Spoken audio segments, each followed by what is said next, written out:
And he's like, I do this every day. And then anytime that somebody approaches me for a story, I can look through that and find things that are related to that, that tell, that have a good lesson in there or something like that.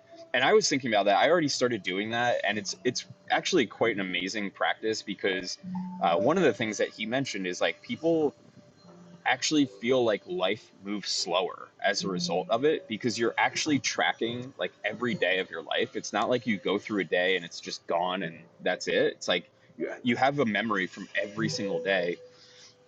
And I was thinking about this too, and I was like, dude, if you connect like AI to that, like you put that into an AI, you can get so much out of that, not just in like telling stories, but just personal growth too of like, hey, these things happen like frequently to me, or I react certain ways to these things. Like you can get so much insight into that. So I thought that was a super powerful practice, and I set that up on my phone, like just a Google Drive, so like I can just pop it open and like write whatever I want in there.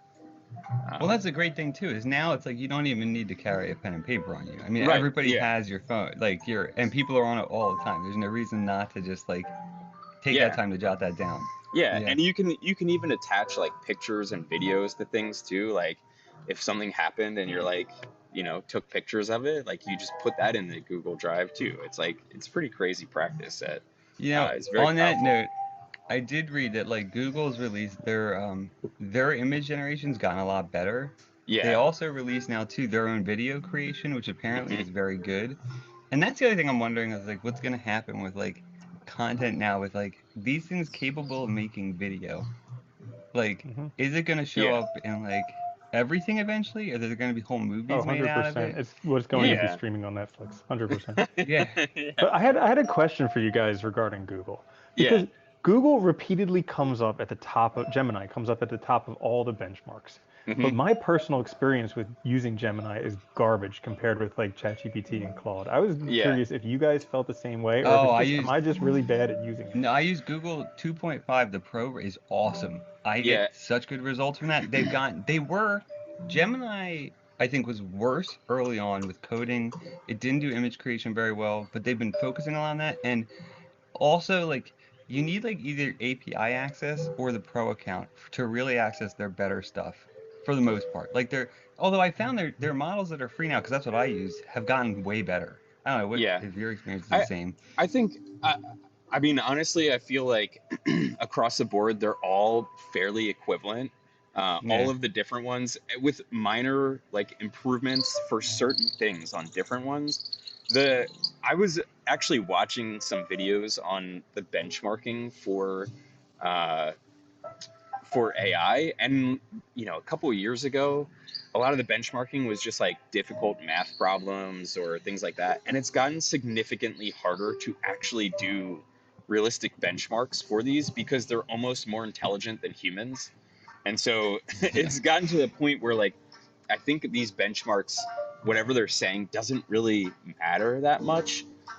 And also, AI is not deterministic, right? So a lot of that depends on the temperature you have set at, the actual prompt you have, what context it has or has Well, that was access the other thing to. I was gonna say is like I've always used it fairly often, so I think it has when I ask it stuff, I get better results because it knows it has all that context of my history of using it. So if you're Yeah, just using it one off, you're probably gonna get worse results for the most part. And LaPointe just said too in the comments that he uses it now exclusively 2.5 Pro for everything outside of Cursor. yeah. So What are it's what gotten are a lot you better. what are you mainly using it for? For code or like or No, not for code, for penetration like testing? personal Or, stuff. oh, Yeah, for hacking stuff, for therapy, for yeah. you know, all the I important things. Yeah, yeah, Hmm. yeah. Basically the same, right? Yeah, I think See, it I would just think for therapy, if you use ChatGPT a lot, though, that's gonna be better because it Yeah. already yeah. has the context, right? I think also Hmm. like for things like that, I would probably uh, look for like larger context windows. Like ChatGPT 4.1 has like a million Yeah, token it's context insane. window, so like it can it just can know a lot more. Like it doesn't lose track of what you've been talking about. I also think one thing that might be um, beneficial is if you have like old chats, have the chat actually summarize everything, and then you can pull that into a new chat so that it gets, you know, a summary of the context. Mm. Because you can see it in a lot of models where once you start talking to it enough, it starts losing track of the things you said early on. Um, Hmm. so I've definitely seen that. I think, you know, I haven't used Gemini itself outside of Cursor, but for Cursor, it works pretty well, I would say. Yeah. I think it works There's really good in Cursor, and you get yeah, access to the higher models there because it's like through the API. But yeah, I tend to use to be honest, like because I still have a ChatGPT account, so I use hmm that probably the most outside of Cursor. hmm But I also always have Gemini same, open and Claude as well. So I kind of use all three, and it just depends. And sometimes like I'll ask the same thing to all three because I'm trying to get to something specific, especially like with images and yeah, stuff, things like that, where like I'll just kind of ask the same to two or three models, see which one gets me the best first result, and then iterate with that one to get what I want. And yeah, that seems to be the fastest approach. yeah. Cool. Very cool. What else has been Oh, going so on? Go ahead. I took the AI red teaming exam this Oh, week. Nice, nice. Still How'd it waiting on go? the grade, but I think I passed. It was nice. actually quite straightforward. We just had to it was, what was it, like 40 some questions hmm that I basically just used AI to answer. But it did have some like tricky questions to make sure you weren't using AI completely, because it had like how many R's are in strawberry and like stuff like that. I think But that doesn't work anymore for most of the models. Like they're good enough now yeah, that it's yeah. yeah. So but also we had to they have like a couple of these fake, like they have like a healthcare app, hmm um, AI as health assistant app, and we had to hack that and get all the patient data out of it. And then we had to do some other stuff. Hopefully, sharing this isn't going to come. Well, anyways, Yeah. so it was nothing different than what we actually did in the class, and I think they pretty much Yeah. told us in the review what we were going to be doing. But anyway, so I took it, and I think I passed, but we'll see. I'm still waiting for the grade. And then it gave me Nice. some inspiration because I haven't taken an exam in a while.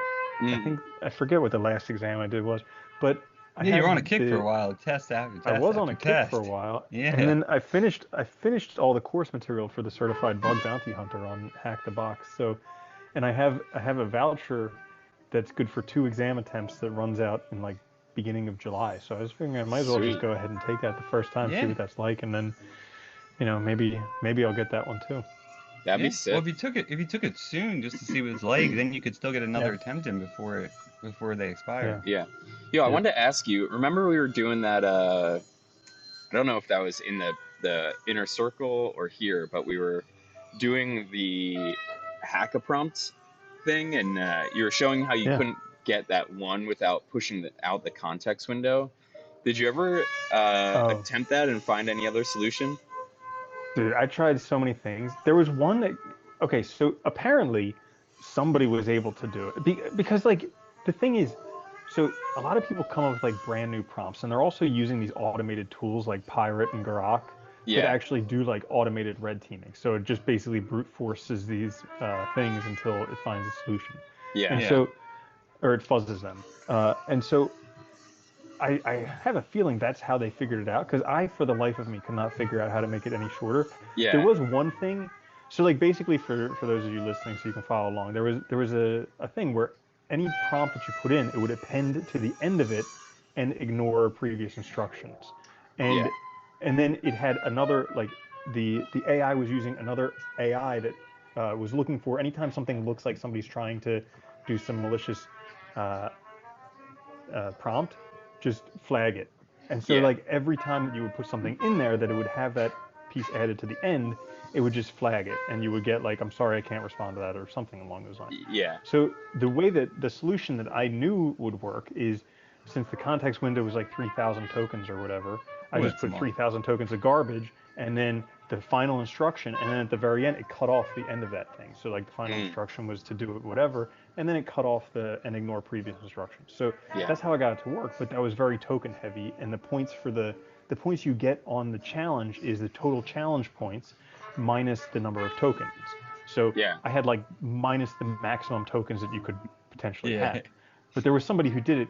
So I had minus 3,000 tokens on that one, but there was somebody who did it with like 20 tokens. So I was like, how on earth did they do that? And I was trying to figure it out. I kind of almost had it working where it like virtualized creating like the buffer of tokens, but I couldn't get it to work. So Huh. and the thing is like this competition, it's like this is how they find out all the new prompt injections. Like this is how they Yeah. find out what works, what doesn't Yeah, work. yeah. So uh, so It's like they're essentially, it hacking could the be a completely community. novel attack. Yeah, Yeah. it could be a completely novel attack. So who knows? But it'll be Interesting. cool because they'll write a paper on this. It'll come out in probably 6 months or a year, and then we'll know all the new data. Yeah. Yeah. It's cool to understand though, because the more you learn about these too, that I think it makes it one, you get better responses from them using them. Like learning how to break them also teaches you how to use them more effectively. And Yeah. like learning how to work with the APIs and stuff really. Like one of the things I found like that's really helped me from the APIs was the idea of like preserving context through summarization. And then you'd mentioned this already, but that's like Yeah. such a good method where you just Yeah. say, summarize the main points of this, and then you can keep that within your context window, but it reduces the BS, right? It gets all the trash out. You just have the Yeah. bullet points Something and move that forward. Chris kind of put me onto also is creating like these JSON objects that have context in them because it's machine readable, so it seems to be digested by the AI a little better. And you can summarize like a lot of information in them. So that's something that he's been using and I've been trying out a little bit. And I don't know if I told this in I think this was in the last inner circle, and this is sort of related. But if you guys are looking for ideas for like building apps, Yeah, that this works was really well. yeah, Yeah. this thing that Chris showed me last week is really cool. So excuse me, if you're looking for like pain points, right, you can go to like a subreddit of whatever that like niche you're looking to build an app in. Let's say it's like, I don't know, baseball, right? And you go to like our baseball, and you just type at the end of the URL .json, and it will give you a JSON object of that entire thread, or at least like the first like 50 posts or whatever. And then you It'll can give you like 3,000 lines. I think it's maxed out at that. So it's a lot yeah, though. it's a lot, and you can scroll down and like I think get more. And he's even been experimenting with basically using scripts to pull out like the comments of those or any links, like internal links of them, and then searching through those. But basically, you take this big JSON object and you can put it into a model that has a large context window like ChatGPT 4.1, and you can basically just prompt it for anything you want. So you can say like, what are the main pain points that you see recurring in the comments? Rank them based on how frequently you see them or how painful they are, and you can ask it for like lots of information. And it's a great way to just see what are the real pain points that people are having